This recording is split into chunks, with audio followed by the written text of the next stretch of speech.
I sat on the porch swing, the late afternoon sun soft on my face, a cup of coffee in one hand and my phone in the other. The neighborhood was quiet, kids riding bikes, a dog barking somewhere down the block.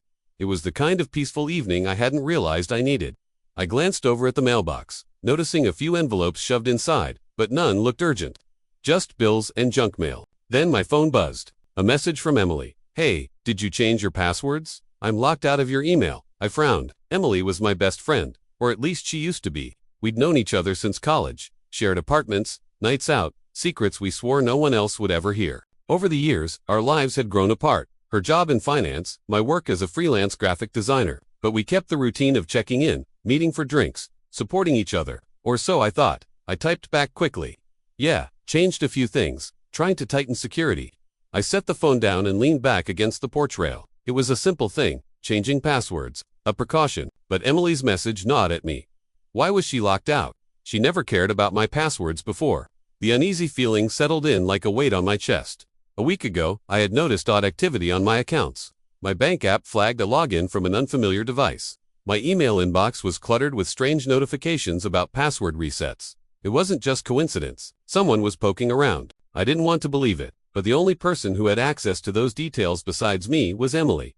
We'd shared passwords casually over the years, a habit we joked about, calling it digital trust. But after what happened last month, I knew something had changed. Last month, Emily had shown up at my door unannounced. Eyes wide, voice sharp. "You need to be more careful, Ryan. You're way too open online."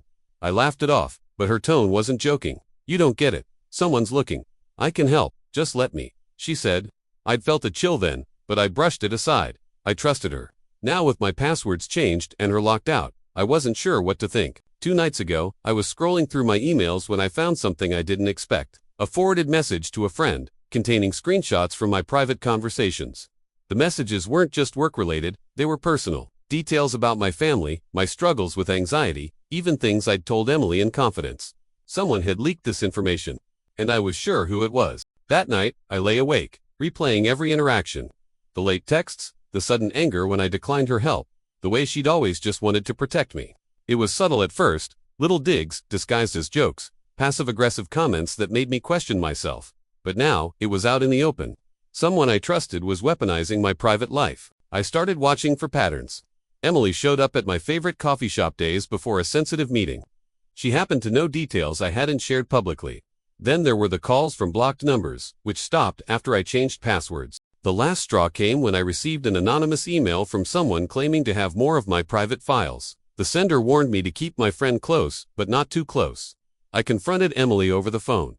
"Why are you doing this?" I asked. Voice type. There was a long silence before she said, "You don't know what's best for you, Ryan. I'm the only one who cares enough to do this." Her words felt like a punch. I couldn't let this continue. I began documenting everything. Screenshots, messages, timestamps. I spoke to a lawyer who specialized in harassment cases. The plan wasn't just to cut ties, but to protect myself permanently. I installed new security measures, changed every password again, and set up 2-factor authentication. Then, I applied for a restraining order. The process was tedious, but the weight lifted a little each time I took another step.